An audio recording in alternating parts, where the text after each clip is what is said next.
Olá, queridos, tudo bem? Aquele abraço, professor Wellington aqui. E hoje nós estamos para falar sobre a nossa nova disciplina, a ressonância magnética. É isso mesmo, a gente encerrou na disciplina passada, na semana que passou, né? Nós falamos sobre tomografia, tivemos uma experiência muito boa, fomos até o Hospital Macro-Regional de Santa Inês, podemos acompanhar de perto alguns procedimentos de diagnóstico por imagem, especialmente na tomografia computadorizada e também no raio-x, na radiografia convencional e digital. A gente viu isso aí lá. Mas agora nós estamos aqui para falar sobre ressonância magnética. Eu queria ser bem objetivo nessa primeira aula, nesse primeiro vídeo, falando a respeito, para que a gente conseguisse entender de fato. Afinal, o que é ressonância magnética? Como é que a gente consegue definir isso? Bem, vocês sabem que eu gosto muito de física, né? Eu estudo física há muito tempo e a gente percebe, já conversamos em sala de aula, que a ressonância, esse termo ressonância, é um termo que vem da ciência, especialmente da física. Na minha opinião, é a melhor das ciências. A ressonância é um termo usado para a gente definir quando um sistema físico ele é excitado, isso mesmo, excitado por uma fonte externa. Alguma coisa de fora daquele sistema começa a excitar, fazer com que haja ou movimentação, ou uma amplitude. Toda vez que alguma coisa de fora consegue interferir num sistema físico, eu posso chamar aquilo de ressonância.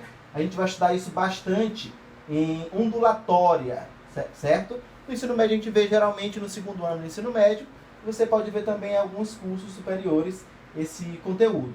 Se você tiver alguma dúvida, bota lá no YouTube ondulatória e você vai perceber que tem um material muito bacana. Bem, o que seria a ressonância? Eu preparei um vídeo para vocês na sala da minha casa. Esse vídeo mostra o experimento. Eu vou colocar ele aqui ou aqui, eu não sei aonde ainda, mas vou colocar aqui na tela. Vocês começam a ver a partir de agora esse vídeo. E aí você percebe o seguinte, eu coloquei aqui amarrado sobre alguns fios quaisquer uns recipientes de desodorante que eu tinha guardado para fazer justamente alguns experimentos. E a gente percebe o movimento deles aqui, certo? Eu soltei um primeiro, ele começa a oscilar, e aí você percebe que 3 deles ficam na mesma frequência e um deles fica diferente, certo? Movimenta também, mas de forma diferente. Professor, mas por que 3 ficam na mesma frequência e os outros e o outro fica numa frequência diferente? Bem, aquilo nada mais é do que uma aplicação da ressonância. O que tem de diferente em relação a esses 4 recipientes é apenas o tamanho do fio que amarrei cada um. Então é o seguinte, se eu colocasse 100 garrafas PET ou 100 recipientes iguais a esse, numa corda, amarrados com a mesma distância de cima, com o mesmo comprimento do fio, na hora que eu balançasse todos eles, depois de um tempo, iriam começar a balançar sobre a mesma frequência. Eu vou colocar para vocês um outro exemplo muito interessante de ressonância. Está aqui, ó, certo? Esse outro exemplo aqui é muito famoso, é a Ponte Tacoma, ou Ponte de Tacoma, é o nome de uma cidade, se eu não me engano, dos Estados Unidos, em que foi construída uma ponte, o vento balançou a corda daquela ponte e aquela corda começou a entrar em ressonância com a ponte. Vocês estão percebendo aqui que parece borracha, né? Mas não é borracha, é concreto. E agora vocês vão ver que quebrou, né? Por quê? Porque a ponte, por si só, entrou em ressonância com essa corda. Beleza. É o seguinte, gente, todo material ele tem uma espécie de vibração que ele gosta, certo? Cada matéria. Por exemplo, vocês veem no exemplo do fio que eu fiz, cada tamanho do fio ele tem uma frequência que ele prefere. Se vier qualquer outra frequência, ele não vai se mexer igual. Mas se vier uma frequência com exatamente a quantidade de hertz, para lembrar, é a unidade de medida de frequência, tá? Se tiver aquela mesma frequência, ele também vai se movimentar de forma igual. Isso pode acontecer com qualquer coisa, só que existem algumas coisas que têm uma facilidade maior em entrar em ressonância porque a gente já conhece a frequência com que ela vibra, certo? É muito interessante que a gente vê no dia a dia algumas aplicações de ressonância. Por exemplo, o micro-ondas. Vocês sabem que quando você liga o micro-ondas, a gente consegue aquecer umas coisas. O mais interessante é que a gente consegue aquecer aqueles materiais que tem água, aqueles materiais que tem água, que tem uma quantidade de água nele, a gente consegue aquecer com mais facilidade, com mais rapidez. Por quê?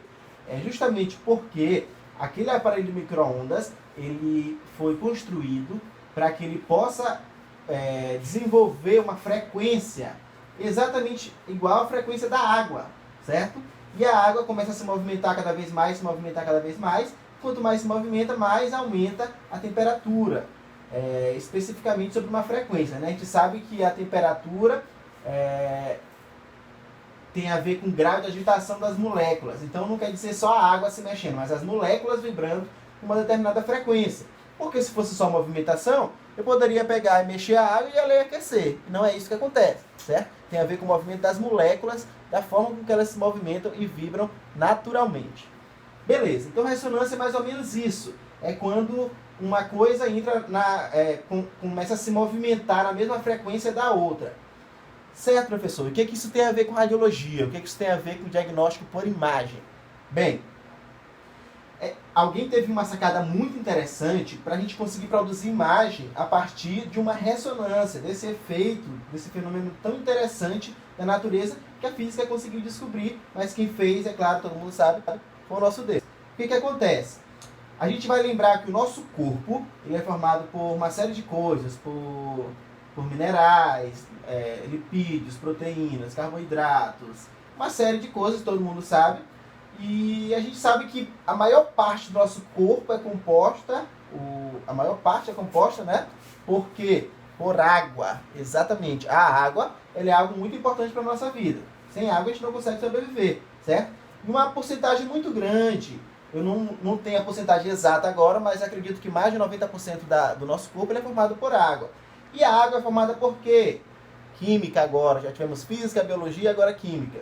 A gente lembra que a molécula da água ela é formada pela união de átomos de hidrogênio e átomos de oxigênio. Mais especificamente, 2 átomos de hidrogênio e um átomo de oxigênio, H2O.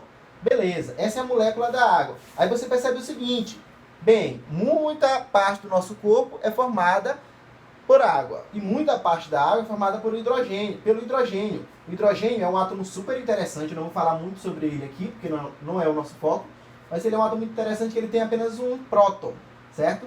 E aí, por experimentos, é claro, nós já sabemos de que forma que esse próton vibra. Ele tem uma parte magnética, nós vamos falar sobre isso porque é um conteúdo bem mais abrangente, que nós chamamos de spin, é o momento magnético dele, certo? O que acontece é o seguinte, esse hidrogênio, quando é um tipo de material que quando a gente expõe ele a um campo magnético muito forte, certo?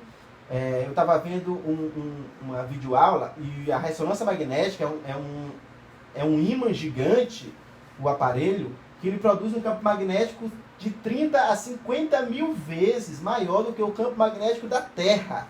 Então você imagina a força disso.